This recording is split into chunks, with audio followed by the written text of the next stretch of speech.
Hey everyone, welcome to another installment of Harry Potter Theory. In today's video, we're going to be discussing the Dursleys, Vernon, Petunia and Dudley.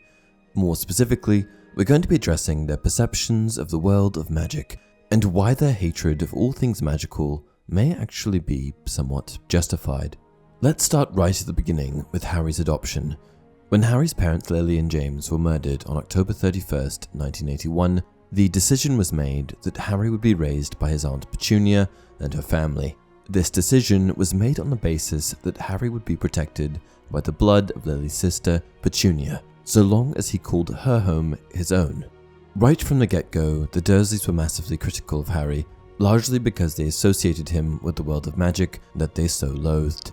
They didn't like anything that was out of the ordinary, and all of a sudden, Petunia was faced with raising her magical young nephew.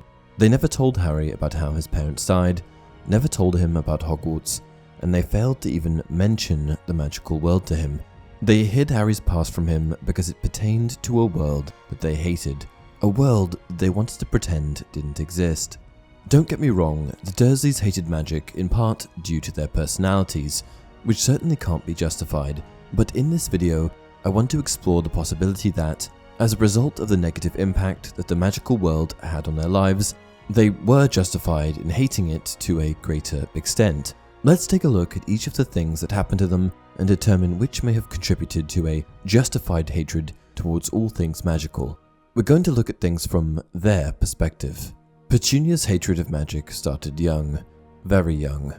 Petunia Dursley, born Petunia Evans, was an English Muggle woman, the daughter of Mr. and Mrs. Evans, the sister of Lily Evans, and the aunt of Harry Potter.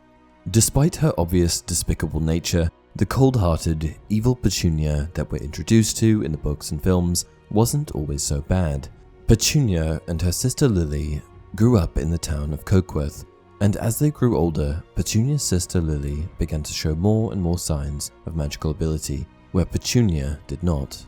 Lily's magical accomplishments started off quite small, and though Petunia didn't think much of them at first, she eventually began to feel the onset of jealousy. As Lily's magic grew stronger, she received a considerable amount of attention from her parents for her gifts, and I think that Petunia, who had none, just felt left out. She did not yet hate magic, though I'm sure that her lack of ability certainly affected her. In the year 1971, Lily received her letter to Hogwarts School of Witchcraft and Wizardry. It was a momentous occasion for the family, most of them anyway. The youngest daughter of the Evans family was a witch. When Petunia saw Lily receive her letter, she felt a rush of emotions, confusion, anger, but most of all, jealousy. And despite not being magical, she felt compelled to write a letter to none other than Albus Dumbledore, Hogwarts headmaster. Hoping to be a part of the magical school herself, Petunia stated her case to Dumbledore and asked if she could study there with her sister. However, given that Petunia was not magical in any way, Dumbledore had to politely decline Petunia's request to attend the school. Though she was declined entrance for a good reason, Petunia felt hurt and left out, and on this day, the jealousy that Petunia felt toward her sister reached new, darker heights. From that day onward, Petunia denounced magic entirely. It was a world that rejected her, and the pain that she felt from her rejection manifested itself in the form of anger toward her sister. This is where the hatred all started for Petunia, and sad as it is, it certainly doesn't justify her hatred of magic. It just shows that she's a bit, well, petty. Jealousy is almost never an excuse to lash out at someone, and to condemn her sister for possessing traits she was born with speaks to the kind of person that Petunia was. Starting with the first book, let's move through the Harry Potter story and see what else could have contributed to the Dursleys' general hatred of magic. In the Philosopher's Stone, it's first revealed that Harry's parents, the one who died in a car crash, were in fact murdered by Voldemort. In spite of the fact that Petunia and her sister no longer spoke, she still definitely loved her on some level, and the magical world taking her sister was, in my mind, unquestionably the nail in the coffin that cemented her hatred of all things magical, justified. Next, it is certainly noteworthy that baby Harry was essentially forced on the Dursleys. Though they took care of him, I say that sparingly, it was certainly not something that they ever signed up for nor wanted. They weren't paid for taking care of Harry, nor were they given much choice. In my opinion, on this point, they are somewhat justified. Next, the Zoo Fiasco. In the Philosopher's Stone, Harry uses magic to remove the glass holding in the giant snake at the zoo. To Harry, this was fairly harmless and in good fun, but to the Dursleys, it put their son Dudley in serious danger. Justified. Next, the letters. When Harry first got mail at number 4 Privet Drive, he didn't know what to think, but before he got a chance to open it properly, Vernon Dursley intervened, making sure that Harry would never become privy to the contents of that letter. By preventing Harry from reading the letter and disposing of it, the letters only started arriving in greater and greater numbers. Harry would read that letter, whether Vernon liked it or not. From Harry's perspective, Vernon was preventing him from reading something that belonged to him, but from Vernon's perspective, he may have just been protecting Harry, trying to steer him away from the same magical world that killed his parents. The whole situation drove Vernon a bit mad, and I'm sure it all would have been quite stressful to deal with. Justified. In an effort to escape the barrage of letters, Vernon takes the family away from their home.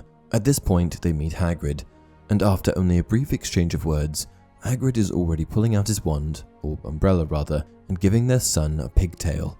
In order to have the tail removed, Dudley ended up needing surgery, which was no doubt a scarring experience. Justified. Fast forward to book 2, and the next instance of magic raining on their parade is when Dobby shows up at their house and ruins Vernon's big business deal. Once again, unexplainable and terrorizing forms of magic have entered his home and his life, messing with his affairs. Justified. Next, Vernon tries to stop Harry from leaving the home via the flying Ford Anglia. As a result, he falls out of the window, a fall that could have potentially been fatal. Even if Vernon had Harry's best interest in mind, this whole fiasco could have been easily avoidable for him. Unjustified. Fast forward to book 3, and magic is ruining Vernon's day once again during a visit from Harry's Aunt Marge. But Aunt Marge suddenly stopped speaking. For a moment, it looked as though words had failed her. She seemed to be swelling with inexpressible anger, but the swelling didn't stop. Her great red face started to expand, her tiny eyes bulged, and her mouth stretched too tightly for speech. In my opinion, Marge totally deserved what she got. If this event made them hate magic even more, then that's entirely unjustified. Marge had it coming. The vast majority of the Dursleys' unfortunate encounters with magic occur in books 1 to 3. However, a few things still happen to them later on. In book 4, misfortune strikes Dudley when Fred and George, intent on getting revenge against the Dursleys, drop a Tongue toffee near Dudley, knowing that he won't be able to resist. Despite the comical nature of the situation for a wizard, I'm sure that it could have been quite worrying for a Muggle, particularly as Dudley nearly choked to death. Justified. In book 5, something happens that I think justifies their hatred of the magical world more than anything else. The attack on Dudley from the Dementors. Of course, Dudley was only attacked because he was with Harry, but he was attacked nonetheless. An attack by Dementor is essentially an attack on his life. For them to be thrilled about a world of magic that has creatures which will attack their son in their hometown is entirely unrealistic. Justified. Lastly, in book 7, once again as a consequence of the world of magic, the Dursleys are forced out of their home because of the target on Harry's back. In this instance, the magical world isn't targeting them, but rather it has become much closer to home than they were previously accustomed. I can certainly understand why having to pack up and leave their home behind would incite feelings of anger toward the magical world, sort of justified. In conclusion, I think that if you look at the Harry Potter story from the perspective of the Dursleys, unknowing Muggles with very little magical knowledge, then parts of their hatred toward the world of magic are certainly justified. From the wizard's perspective, with additional context and information on magic, then some of these things may have appeared harmless, but we do have to try to remember how things would look to an outsider. What can't be justified is their terrible behavior and initial, entirely irrational hatred of magic. I'm not saying that the Dursleys are good, not at all, but I'm trying to look at the other side of the coin here. What do you guys think?